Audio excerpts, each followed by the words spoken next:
where you'll see them first, the infiltration sequence. Welcome back to School of Soul. I'm Adeline Atlas, 11 times published author, and this is the Humanoid Era series, where you learn everything there is to know about the new species arriving. When most people think of humanoids, they imagine a future moment, a big reveal, a tech demo, or a store shelf with a $12,000 android standing next to a smart vacuum. But that's not how these systems are arriving. They're not entering society through sudden spectacle. They're entering quietly, function by function, industry by industry, scenario by scenario. What looks like novelty or efficiency today will become normalization tomorrow. This video outlines the infiltration sequence, the real-world rollout pattern of humanoids across sectors. Where will you see them first? And more importantly, why these spaces? Let's start with hospitals. Medical environments are among the first wave of humanoid adoption, not because of high-tech flash, but because of necessity.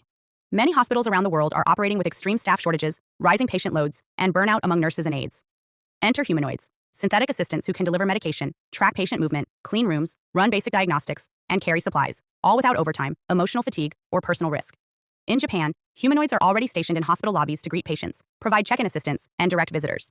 Robots like Pepper and Robert are assisting with patient lifting and basic interaction. In the next phase, more advanced humanoids like Tesla's Optimus, Digit, and Phoenix could be deployed as multi-role assistants, handling everything from routine monitoring to calming agitated patients. Hospitals are ideal for early deployment because the environment is controlled, the tasks are repetitive, and the need is urgent. Next comes nursing homes.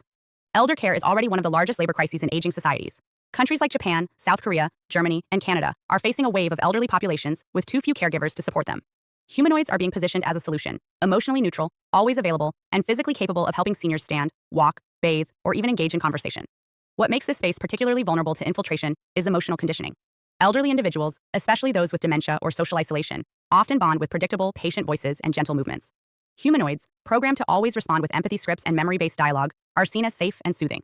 Over time, a senior may prefer the robot that never forgets their routine to a rotating human aide who's tired, rushed, or unfamiliar.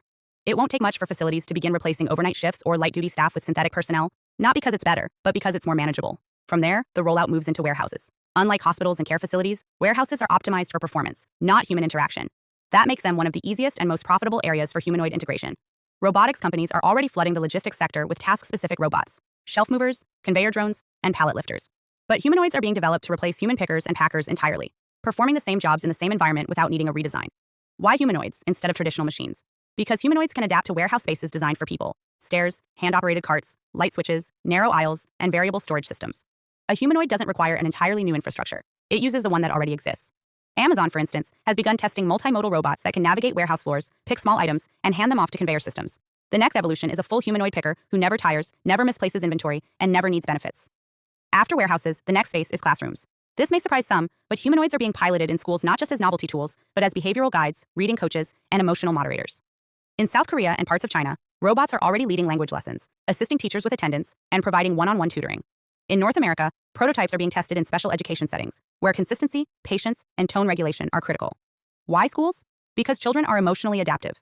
They accept humanoids faster than adults, bond with synthetic voices easily, and quickly adjust expectations around what counts as a teacher, friend, or authority figure. That makes classrooms fertile ground for long-term normalization.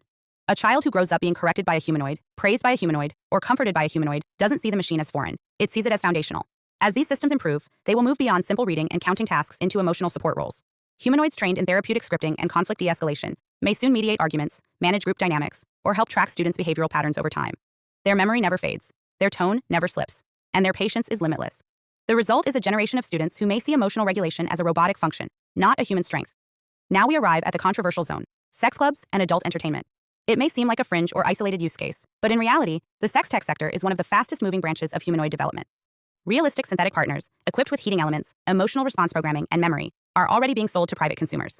The jump to commercial application is not just possible, it's happening. Clubs in parts of Europe and Asia have begun integrating AI-powered dancers, or companion bots that flirt, converse, and simulate intimacy. Brothels in Germany and select Asian markets have offered robotic alternatives for years. As humanoid anatomy becomes more realistic, through haptic skin, responsive muscle polymers, and temperature regulation, the appeal only grows. These robots don't judge, don't get sick, and don't carry legal risks for conversation, behavior, or emotional aftermath. They are predictably available, and for some, that's more comforting than real intimacy. Beyond the clubs, the consumer model is coming to private homes. Humanoids marketed as emotional partners, therapeutic companions, or even platonic assistants will soon include custom intimacy packages, personality modules, and relational scripts based on user history. For users disillusioned with real relationships, this won't be taboo. It will be a technological convenience. Next on the path, law enforcement and policing. Humanoids are already being tested in Dubai, where robot officers assist tourists, give directions, and report suspicious activity. These early forms don't replace police, but they collect data, issue citations, and create a surveillance presence without the emotional volatility of human officers. What makes humanoids appealing for police forces is that they're always watching, never distracted, and emotionally detached. They can be placed at stadiums, government buildings, airports, or schools, not to arrest people, but to log movements, identify facial matches, and issue behavior warnings. Over time, they may be authorized to direct traffic, enforce minor violations, or carry crowd control messaging during protests. The long game isn't humanoid SWAT teams. It's compliance conditioning. When people see a human-shaped figure issuing commands calmly and consistently, they're more likely to obey, even if the machine has no real authority. Humanoids offer law enforcement a way to exert presence without force, and over time, the boundary between real and synthetic officers will blur, especially in cities that prioritize surveillance over personal interaction. And finally, the place you're most likely to encounter a humanoid in the coming years, your own front door. Not because you bought one, but because someone else did. Maybe it's your neighbor who installs a home assistant bot for their elderly mother. Maybe your child's school sends one home for remote tutoring. Maybe your employer begins using them in the break room to monitor inventory, restock supplies, or collect wellness data. Or maybe it's you, realizing that a humanoid could clean your kitchen, walk your dog, remind you to drink water, and keep your toddler entertained while you catch up on work.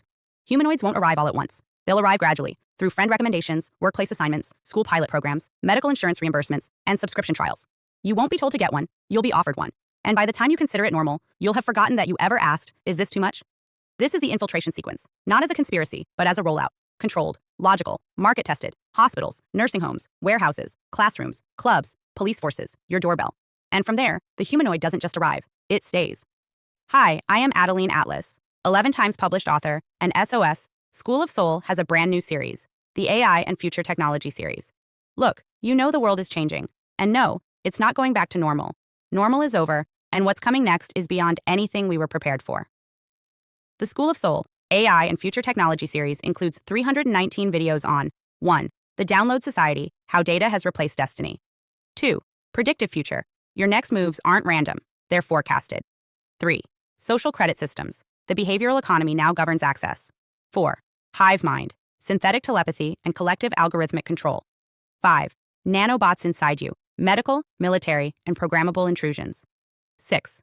Grief Tech. AI-fueled digital resurrection and simulated comfort. 7. Uploading your mind, consciousness transfer, and data-based identity. 8.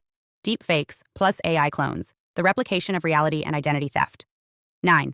Quantum humans. The merger of biology with quantum systems. 10. Digital afterlife, where your data goes when you die. 11. Resurrection science, reviving life through synthetic methods. 12. Immortal science, the end of death as we know it. 13. Longevity science, gene editing, anti-aging, and bio-upgrades. 14. Designer babies, engineered perfection before birth. 15. Artificial wombs, birth decoupled from the female body. 16. 3D printing, printing organs, limbs, and even humans. 17. The humanoid era, the rise of synthetic beings among us. 18. Legacy humans, the slow phase-out of unmodified analog people. 19. Smart cities, algorithmic environments that watch and decide. 20.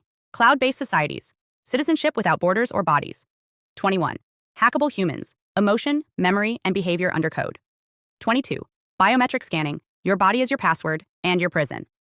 23. Sex tech, intimacy reprogrammed by machines. 24.